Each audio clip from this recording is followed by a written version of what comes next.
अभी के इस वीडियो क्लास के माध्यम से हम लोग आपके क्लास 10th के लिए साइंस के कुछ महत्वपूर्ण ऑब्जेक्टिव और उसके साथ साथ सब्जेक्टिव प्रश्न की भी चर्चा करेंगे। आज की इस वीडियो का मैं आपको महत्व बता दूं तो सबसे पहले तो आपका रिवीजन होगा अंत समय में, और दूसरा इसमें सिर्फ वीवीआई प्रश्न की बात किया गया है। तो अगर इतना प्रश्न आप याद करते हैं तो यहाँ से तमाम प्रश्न मैट्रिक बोर्ड परीक्षा 2022 में आएगा।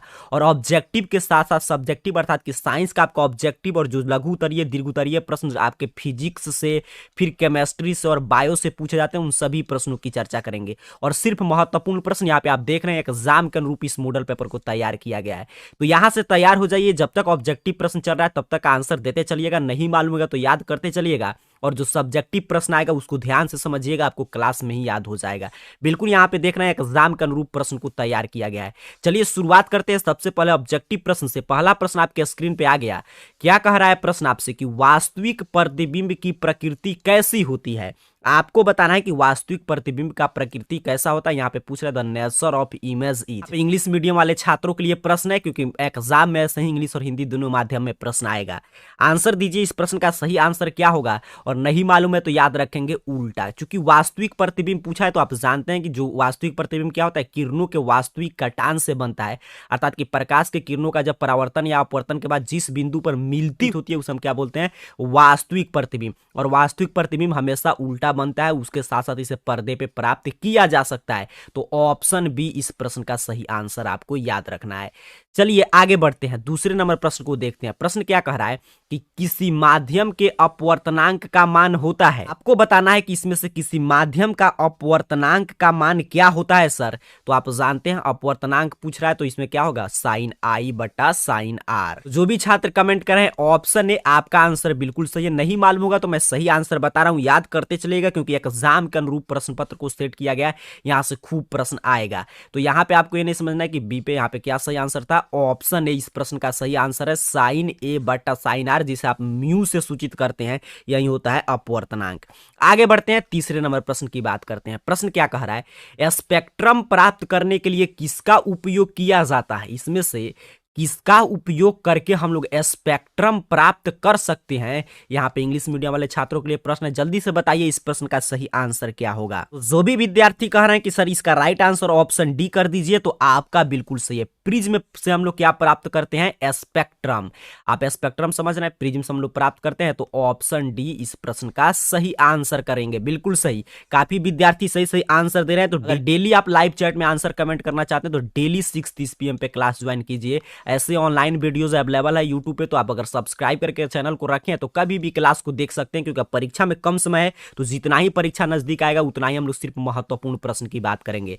आगे 4 नंबर प्रश्न देखिए क्या कह रहा है, किसी चालक का प्रतिरोध निर्भर करता है। ध्यान से इसका आंसर दीजिए, याद करते चलिए, देखिएगा आज ही के क्लास से कितना ज्यादा प्रश्न रहेगा। कह रहा है किसी चालक का प्रतिरोध इसमें से किस पर निर्भर करता है। तो आप ये तो प्रश्न पढ़े हैं कि चालक की लंबाई पर, चालक के अनुप्रस्थ काट के क्षेत्रफल पर, चालक की प्रकृति पर, अर्थात कि सभी पे निर्भर करता है। ऑप्शन डी इसका सही आंसर है। और चालक के ताप रहता तो उस पे भी निर्भर करता है। ऑप्शन डी अपने को सही आंसर कर देना है। आगे बढ़ते हैं, 5 नंबर प्रश्न। जो भी क्लास आता है देखते चलिएगा, और इतना अगर पढ़ के आप जाते हैं तो एग्जाम में सभी प्रश्न आपको बिल्कुल बउआ टाइप प्रश्न लगेगा। 5 नंबर प्रश्न क्या कह रहा है सर कि दीर्घ दृष्टि दोष का उपचार किस लेंस द्वारा होता है। अर्थात कि अगर कोई भी व्यक्ति दीर्घ दृष्टि दोष से पीड़ित है तो उसे आप किस लेंस के चश्मे का उपयोग करने के लिए सजेस्ट करेंगे, किस लेंस के उचित फोकस दूरी वाले चश्मे का प्रयोग करके दीर्घ दृष्टि दोष को दूर किया जाता है। यही प्रश्न आपसे पूछा है, तो 5 का राइट आंसर है ऑप्शन सी, दीर्घ दृष्टि दोष। तो याद रखेंगे उत्तल लेंस, मेरे साथ रिवीजन करके याद कर लीजिए। दीर्घ दृष्टि दोष आएगा तो किसका उपयोग करते हैं, उत्तल लेंस। वहीं पे निकट दृष्टि दोष रहता तब क्या करते हैं, अवतल लेंस। आगे बढ़ते हैं, 6ठे नंबर प्रश्न की बात करेंगे। प्रश्न आपसे क्या कह रहा है कि विद्युत चुंबक बनाने के लिए उपयुक्त पदार्थ है। सोचिए मैं कितना बार इसको आपको सिखाया हूं, जल्दी से इसका आंसर दीजिएगा कि विद्युत चुंबक बनाने के लिए इसमें से किस पदार्थ का हम लोग प्रयोग करते हैं। जो भी विद्यार्थी कह रहा है कि सर ऑप्शन बी, तो आपका चला आंसर बिल्कुल सही है, नरम लोहा का उपयोग करते हैं। बिल्कुल सही, ऑप्शन बी इस प्रश्न का सही आंसर याद रखिए। आगे बढ़ते हैं, 7वां नंबर प्रश्न देखिए क्या कह रहा है कि 10 ओम तथा 20 ओम के दो प्रतिरोध को श्रेणी क्रम में जोड़ने पर समतुल्य प्रतिरोध क्या होगा। किसमें जोड़ रहे हैं, श्रेणी क्रम में। तो पूछा है कि दो प्रतिरोध को श्रेणी क्रम में जोड़े तो इसका समतुल्य प्रतिरोध क्या होगा। होगा, यही प्रश्न आपसे पूछ रहा है। तो देखिए श्रेणी क्रम में हम लोग जोड़ रहे हैं, तो R बराबर क्या हो जाता है, R1 plus R2 plus R3। इसी तरह दो प्रतिरोध है तो R1 प्लस R2। पहला प्रतिरोध है सर 10 ओम, दूसरा प्रतिरोध है 20 ओम, तो कितना हो जाएगा 10 20 30 ओम। बिल्कुल सही। तो जो भी छात्र कह रहे हैं ऑप्शन सी आपका आंसर बिल्कुल सही है। वहीं पूछता समानांतर क्रम, तो आप कौन सा फॉर्मूला लगाते हैं, 1/R बराबर 1/R1 प्लस 1/R2। ये दो फॉर्मूला याद रखिएगा, इस पे प्रश्न जरूर आएगा, अंक चेंज हो सकता है। समानांतर क्रम में पूछेगा तो इस पे बैठा के निकाल सकते हैं। फिलहाल इसका राइट आंसर ऑप्शन सी है। चलिए आगे बढ़ते हैं, 8 नंबर प्रश्न की बात करते हैं। प्रश्न क्या कह रहा है, निम्न में कौन अवकारक है, इसमें से कौन अवकारक है सर, यही आपसे प्रश्न पूछा है। ध्यान से देखिएगा तो H2 क्या है, अवकारक है। बिल्कुल सही, काफी विद्यार्थी सही सही आंसर दे रहे हैं। ऑप्शन ए आपका सही आंसर है, बिल्कुल याद करते चलिए। अगर जो भी विद्यार्थी सही आंसर दे रहे हैं इसका मतलब है वो चैनल को सब्सक्राइब करके रखें, क्लासेस डेली देखते हैं। आगे बढ़ते हैं, 9 नंबर प्रश्न देखिए क्या कर रहा है। 9 नंबर प्रश्न है, संक्षारण में किस प्रकार की अभिक्रिया होती है। जो जंग लगता है, कोरिजन, जो संक्षारण होता है वो किस अभिक्रिया का उदाहरण है। लोहे पे जंग लगना उसे हम क्या बोलते हैं, संक्षारण अभिक्रिया। तो वही पूछ रहा हूं किस क्रिया का उदाहरण है, तो ऑक्सीडेशन उसमें होता है, उपचयन, तो उपचयन का उदाहरण है। बिल्कुल सही, ऑप्शन डी अपने को सही आंसर कर देना है।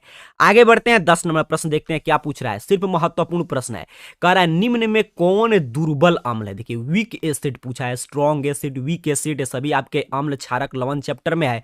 तो वही पूछ रहा है कि इसमें से दुर्बल अम्ल कौन है सर, तो CH3COOH। बिल्कुल सही, ऑप्शन डी अपने को सही आंसर कर देना है।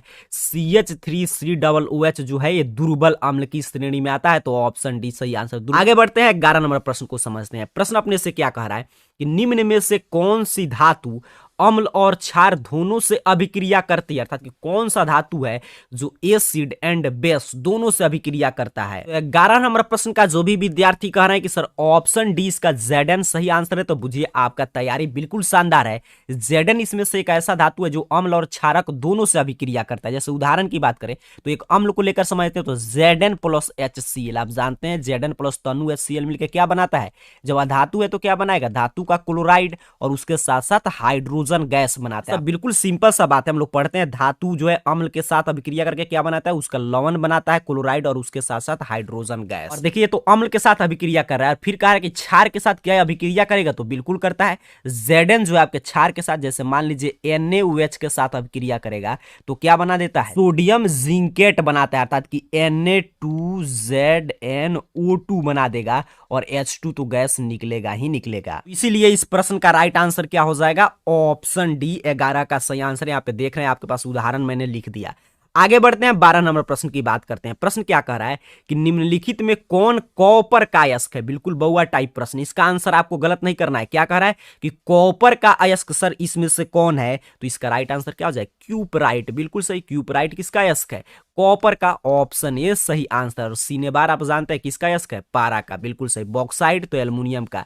कैलामाइन किसका अयस्क है, आपको नीचे कमेंट बॉक्स में बताना है। तो इस फिलहाल प्रश्न का राइट आंसर क्या हो जाएगा, ऑप्शन ए। आगे बढ़ते हैं, 13 नंबर प्रश्न देखते हैं क्या पूछ रहा है। प्रश्न आपसे कह रहा है कार्बन क्या है, इसमें से कार्बन क्या है यही आपको बताना है। धातु है, अधातु है, उपधातु है, इनमें से कोई नहीं। तो ये भी प्रश्न आप याद कर लिए होंगे, क्योंकि ये भी प्रश्न काफी महत्वपूर्ण है, कई बार बिहार बोर्ड पूछ चुका है। तो इसका राइट आंसर क्या हो जाएगा, ऑप्शन बी। आंसर देते चलिए, नहीं मालूम है तो मैं सही आंसर बता रहा हूं, याद कर लीजिएगा, क्योंकि सिर्फ महत्वपूर्ण प्रश्न की बात कर रहे हैं जो इस साल के लिए अनिवार्य प्रश्न है, जिसको आपको याद करके जाना है। अधातु इस प्रश्न का सही आंसर है। 14 नंबर प्रश्न देखिए क्या कह रहा है कि हीलियम परमाणु के बाहरी कक्षा में कितने इलेक्ट्रॉन होते हैं। हीलियम के आउटर मोस्ट ऑर्बिट में कितने इलेक्ट्रॉन होंगे, तो हीलियम है, ऑप्शन बी। इसका सही आंसर क्या हो जाएगा, 2। बिल्कुल सही, आउटर मोस्ट ऑर्बिट में हीलियम में कितना इलेक्ट्रॉन पाया जाएगा, 2। तो ऑप्शन बी इसका सही आंसर करेंगे। आगे बढ़ते हैं, 15 नंबर प्रश्न देखते हैं क्या पूछ रहा है। तो 15 नंबर प्रश्न आपसे पूछा गया है कि प्रकाश संश्लेषण क्रिया में ऑक्सीजन बाहर निकलता है। प्रकाश संश्लेषण, ये भी कई बार पूछा गया प्रश्न, रिपीटेड प्रश्न है। कह रहा है प्रकाश संश्लेषण क्रिया में ऑक्सीजन कहां से बाहर निकलता है सर, तो नहीं मालूम मालूम है तो याद रखेंगे जल के साथ निकलता है। तो ऑप्शन ए 15 का सही आंसर याद रखिएगा। आगे बढ़ते हैं, 16 नंबर प्रश्न देखते हैं। कह रहा है मनुष्य का सामान्य रक्तदाब क्या होता है? मनुष्य का समान रक्तदाब इसमें से कितना होगा, यही आपसे पूछा गया है। सभी महत्वपूर्ण प्रश्न है, तो यहां पे ध्यान से देखिएगा। तो जो भी छात्र कह रहे हैं कमेंट बॉक्स में ऑप्शन बी 120/80 mm पर एचजी, तो आपका आंसर बिल्कुल सही है। ऑप्शन बी इसका सही आंसर है 16 का। 17 नंबर प्रश्न देखिए क्या पूछ रहा है कि पायरुवेट का विखंडन किस में होता है? पायरुवेट का विखंडन जो है किस में होता है? ये प्रश्न पिछले हम लोग जो ग्लूकोज के विखंडन में पढ़ा रहा था उसमें आपको सब्जेक्टिव प्रश्न बताया था, तभी मैं सजेस्ट किया था कि इस पर ऑब्जेक्टिव प्रश्न बन सकता है। देखिए वहीं से प्रश्न उठाकर पूछा है पायरुवेट का विखंडन सर इसमें से किस में होता है? तो 17 का राइट आंसर क्या है? ऑप्शन ए बिल्कुल सही, माइटोकॉन्ड्रिया में होता है। हम लोग चर्चा कर चुके थे पीछे सब्जेक्टिव प्रश्न में, इसलिए मैं बोलता हूं सब्जेक्टिव याद कीजिएगा तो 2-3 बेनिफिट है कि एक तो आपका सब्जेक्टिव का तैयारी होगा, उसके साथ साथ ऑब्जेक्टिव उसी में से आएगा। आगे देखते हैं सर 18 नंबर प्रश्न कह रहा है नेफ्रॉन किसकी संरचनात्मक एवं क्रियात्मक इकाई है? तो नेफ्रॉन किसका संरचनात्मक क्रियात्मक इकाई है? तो ब्रिक का, बिल्कुल सही। ऑप्शन बी इस प्रश्न का सही आंसर कर देना है देखते देखते।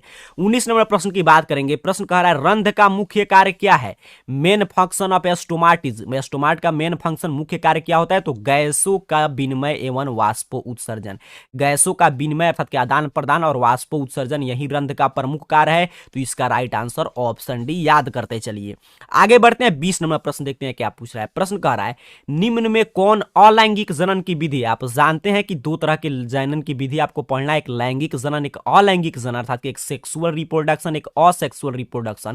तो वहीं पूछा है अलैंगिक जनन की विधि कौन है? तो विखंडन भी है, मुकुलन भी है, यहां पे देखिए द्विखंडन भी है। तो इसका राइट आंसर क्या हो जाएगा? ऑप्शन डी, बिल्कुल सही। चलिए अब यहां से आगे जब हम लोग बढ़ेंगे तो सब्जेक्टिव प्रश्न कुछ 1 अंक वाले सिर्फ हम लोग थ्योरी का रिवीजन करेंगे, और उसके बाद 2 अंक वाले, 4 अंक वाले, 5 अंक वाले सभी फिजिक्स केमिस्ट्री बायोलॉजी से प्रश्न को लेकर समझेंगे। क्लास अब इसी रूप में आएगा क्योंकि जानते हैं एग्जाम में बिल्कुल कम समय, तो आपको सभी का रिवीजन करना है और हम लोग प्रयास कर रहे हैं कि सिर्फ महत्वपूर्ण प्रश्न आए। उम्मीद करता हूं आप क्लास को लाइक कर देंगे क्योंकि आपसे जो है तूफानी लाल से परिचय हो चुका है। देखिए यहाँ पे तूफानी लाल आपको बता रहा है कि क्लास को लाइक आपको करना है, चैनल पर नए हो तो सब्सक्राइब करके रखना है। एग्जाम तक काफी महत्वपूर्ण क्लास आएगा, अगर आप करके जाते हैं तो इससे कोई बाहर प्रश्न नहीं आएगा। आंसर देने के लिए तैयार हो जाइए, ऑप्शन नहीं मिलेगा लेकिन 1 नंबर वाला ही प्रश्न है। आपका कॉन्सेप्ट कितना साइंस का याद किए यहां से पता चलेगा। कह रहा है सरल सूक्ष्मदर्शी में किस प्रकार के लेंस का प्रयोग होता है? आपसे पूछ रहा है कि सरल सूक्ष्मदर्शी में किस प्रकार के लेंस का प्रयोग करते हैं? तो उत्तल लेंस। नहीं मालूम है तो मैं आंसर बता रहा हूं, याद करते चलिए। बिल्कुल सही, उत्तल लेंस जो भी विद्यार्थी कह रहे हैं उनका आंसर सही है। आगे देखिए क्या कह रहा है कि विद्युत प्रतिरोधकता का एसआई मात्रक क्या है? तो विद्युत प्रतिरोधकता का एसआई मात्रक क्या होता है? ओम मीटर। बड़ा ही महत्वपूर्ण प्रश्न मैं आपके लिए लेकर आया हूं, याद करते चलिए। नहीं मालूम है तो कोई दिक्कत नहीं, याद कर लीजिएगा। ओम मीटर इसका जो होता है एसआई, विद्युत प्रतिरोधकता पूछा, देखिए प्रतिरोध नहीं है, प्रतिरोध रहता तब क्या होता? ओम होता। आगे कह रहा है आर्मेचर क्या है? आर्मेचर जो है ये क्या है, यही आपसे पूछा है। आर्मेचर कैसे आप याद रखेंगे? तो नरम लोहा का क्रोड जिस पर कुंडली लपेटा जाता है और उसके साथ साथ कुंडली को मिला देते हैं तो दोनों मिलकर क्या कहलाते हैं? आर्मेचर। फिर से मेरे बात को ध्यान से सुनकर याद कर लीजिएगा कि नरम लौह क्रोड जिस पर कुंडली को लपेटा जाता है एवं कुंडली दोनों को मिला देंगे तो क्या बन जाता है? आर्मेचर। उम्मीद करता हूं आपको याद हो गया होगा। आगे कह रहा है गोलीय दर्पण क्या है? तो आप जानते हैं कि गोलीय दर्पण क्या है कि ऐसे दर्पण जिसका परावर्तक पृष्ठ कैसा हो? गोलीय हो, अर्थात कि वैसा दर्पण जिसका परावर्तक पृष्ठ कैसा हो? गोलीय हो, तो उसे हम क्या बोलते हैं? गोलीय दर्पण। याद करते चलिए, आपका रिवीजन हो रहा है। गोलीय दर्पण जैसे ही आएगा वैसे ही आपको समझ जाना है कि इसका परावर्तक सतह अर्थात कि परावर्तक पृष्ठ कैसा होगा? गोलीय होगा। आगे कह रहा है नेक्स्ट प्रश्न की लेंस का द्वारक किसे कहते हैं? तो गोलीय लेंस के वृत्ताकार रूपरेखा का प्रभावी व्यास इसका क्या कहलाता है? द्वारक कहलाता है। लेंस का द्वारक पूछा तो जिस गोले का भाग होता है उसका जो व्यास होगा वही क्या कहलाता है? लेंस का द्वारक कहलाता है। आगे देखिए नेक्स्ट प्रश्न क्या कह रहा है कि उदासीन विलयन का पीएच मान। इसका आंसर आप सभी छात्र एक साथ कमेंट बॉक्स में कमेंट कीजिए तो देखते हैं कितने छात्र इसका याद किए हैं। ये बिल्कुल आसान है। उदासीन विलयन का पीएच मान तो 7। जो भी छात्र कह रहे हैं 7 तो आपका आंसर बिल्कुल सही हो जाएगा क्योंकि देखिए उदासीन विलयन का पीएच मान कितना होता है? 7 होता है। और अम्लीय पूछता तो 7 से कम और क्षारीय पूछता तो 7 से अधिक। कार्बन के एक अपरूप का नाम लिखे। कार्बन के आप अपरूप पढ़े होंगे तो कह रहा है कोई एक अपरूप बता दीजिए। तो डायमंड आप बता सकते हैं, हीरा डायमंड क्या है, या ग्रेफाइट भी आप बता सकते थे लेकिन एक ही पूछा था तो हीरा मैंने लिख दिया। यहां पे देखिए कितना शानदार प्रश्न है। कह रहा है CH3 CH3 और Cl का IUPAC नेम क्या है? CH3 Cl का IUPAC नेम बताइए कमेंट बॉक्स में, जल्दी से देखते हैं कितने विद्यार्थी इसका सही सही आंसर दे पाते हैं। तो जो भी स्टूडेंट कह रहे हैं मिथाइल क्लोराइड, आपका आंसर बिल्कुल सही हो जाएगा, क्योंकि पूछा था CH3Cl का यूपाक नेम, तो क्या होता है? Methyl chloride. प्रश्न क्या पूछ रहा है कि आधुनिक आवर्त सारणी में कितने ऊर्ध्व स्तंभ है, अर्थात की संख्या पूछा। यहाँ पे देखिए कॉलम की संख्या कितना है, तो ऊर्ध्व स्तंभ अर्थात कि कॉलम की संख्या कितना है? 18 है, बिल्कुल सही। आगे कह रहा है नमक का रासायनिक नाम एवं सूत्र लिखिए। नमक का रासायनिक नाम बताइए और उसका सूत्र बताइए। तो ये भी आसान प्रश्न है, रासायनिक नाम इसका क्या होता है? Sodium chloride. आगे कहा था इसका सूत्र भी बता दीजिए, तो NaCl, याद रखिएगा सोडियम क्लोराइड NaCl। ये नेक्स्ट प्रश्न को देखते हैं, बायोलॉजी से प्रश्न में शुरू में बोल दिया सभी से आएगा, अभी हम लोग आगे दीर्घ उत्तरीय प्रश्न को भी लेकर समझेंगे। कह रहा है उच्च रक्तदाब होने पर कोई एक मुख्य कारण लिखें, अर्थात कि उच्च रक्तचाप जो होता है, हाई ब्लड प्रेशर, उसका कोई एक कारण बता दीजिए। इसका प्रमुख कारण क्या होता है? धमनियों का सिकुड़ना। यहाँ जानते हैं जो धमनियां जो है सिकुड़ना जब शुरू करता है तो हाई ब्लड प्रेशर का एक प्रमुख कारण है। आगे कह रहा है सिनेप्स किसे कहते हैं, भी प्रश्न बहुत बार पूछा गया, सिनेप्स किसे कहते हैं? तो जो दो तंत्रिका कोशिका के मध्य जो खाली स्थान होता है उसे क्या बोलते हैं? सिनेप्स। याद रखिएगा जो दो तंत्रिका कोशिका के मध्य जो खाली स्थान होता है उसे क्या बोलते हैं? सिनेप्स। कई बार पूछा गया है कि दो तंत्रिका के मध्य खाली स्थान को क्या कहते हैं, तो दो तंत्रिकाओं के मध्य के खाली स्थान को हम लोग सिनेप्स बोलते हैं, तो याद कर लीजिए। आगे कह रहा है लार में मौजूद एंजाइम का नाम लिखें, बहुत ही महत्वपूर्ण प्रश्न है। तो लार में कौन सा एंजाइम होता है? तो एमाइलेज, याद करते चलिएगा, एमाइलेज एंजाइम जो है वो लार में पाया जाता है।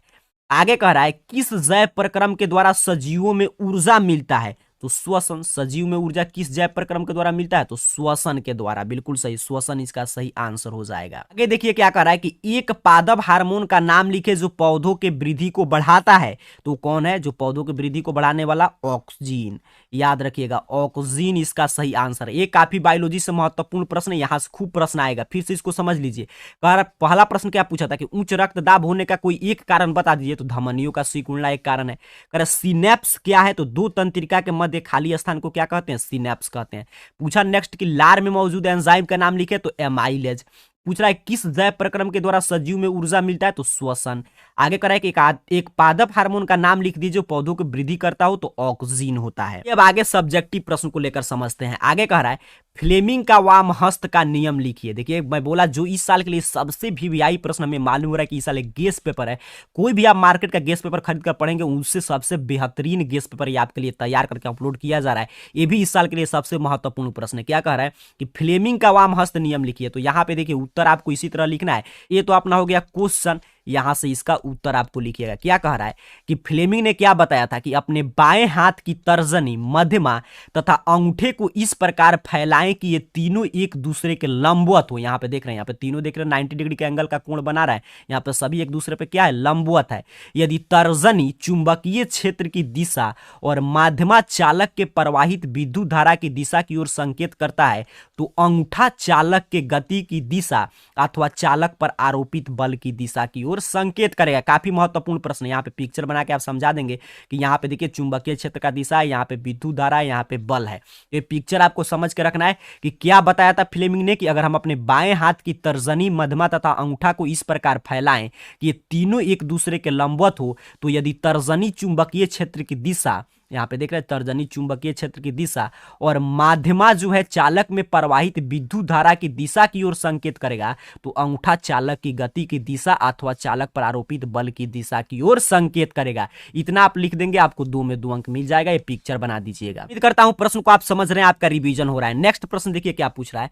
आपसे पूछा है कि 2 मीटर फोकस दूरी वाले किसी उत्तल लेंस की क्षमता ज्ञात करें। तो ये भी काफी आसान टाइप का न्यूमेरिकल पूछ दिया। तो यहाँ पे देखिए आपको इसको ऐसे सॉल्व करना है कि अवतल लेंस में एफ किस में होता है, अर्थात कि अवतल लेंस यहाँ पे कह रहा है, यहाँ पे देख रहे हैं अवतल लेंस है, तो एफ जो दिया है 2 मीटर, तो इसको हम कितना लिखेंगे? माइनस, क्योंकि हम जानते हैं कि अवतल लेंस का जो फोकस दूरी होता है वो माइनस में होता है, वहीं पे उत्तल लेंस रहता है तो प्लस में होता है। तो एफ बराबर -2 मीटर दिया है प्रश्न में। क्यों माइनस हो गया? उम्मीद करता हूं आप समझ पा रहे हैं, क्योंकि अवतल लेंस है।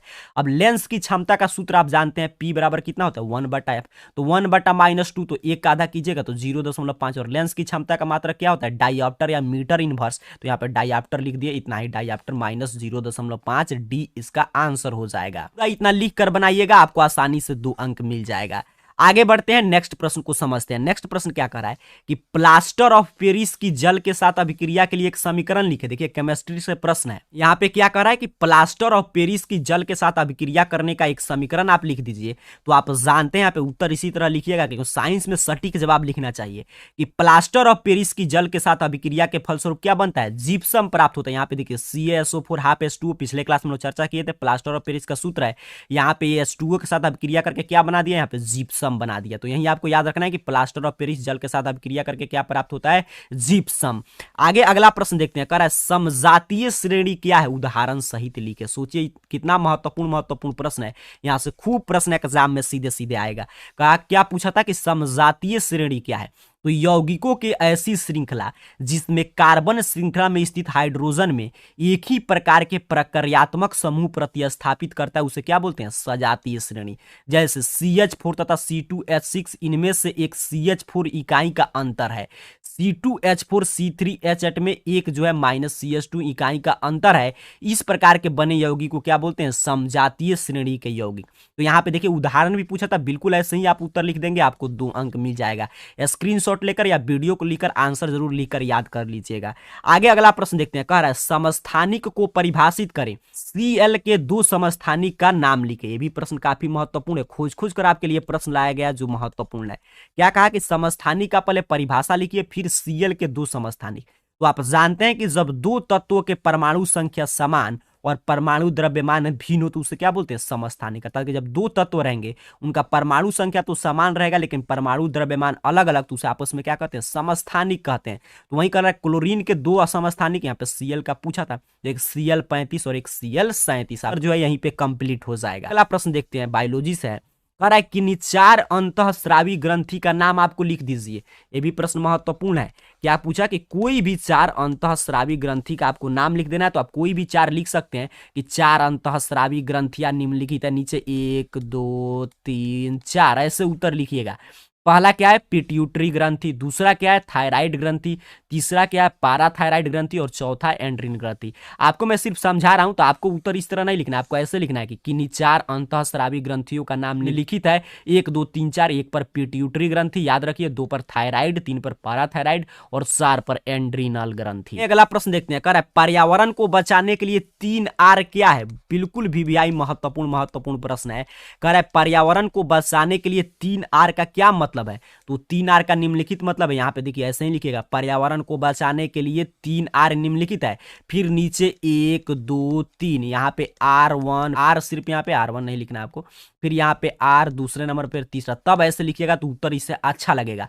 तो पहला क्या होता है, रिड्यूस अर्थात कि कम उपयोग, और दूसरा क्या है, रिसाइकिल पुनः चक्रण, और तीसरा क्या है, रीयूज पुनः उपयोग। ये 3 काम करेंगे, ये 3 R का काफी महत्वपूर्ण है, तभी हम पर्यावरण को बचा सकते हैं। यही पूछा था कि हम जो भी संसाधन है उसका कम उपयोग करेंगे, उसका पुनः चक्रण करेंगे, फिर से उसका उपयोग में लाएंगे। यही 3 R है, रिड्यूस, रिसाइकिल, रीयूज, कम उपयोग, पुनः चक्रण, पुनः उपयोगी, याद रखिएगा।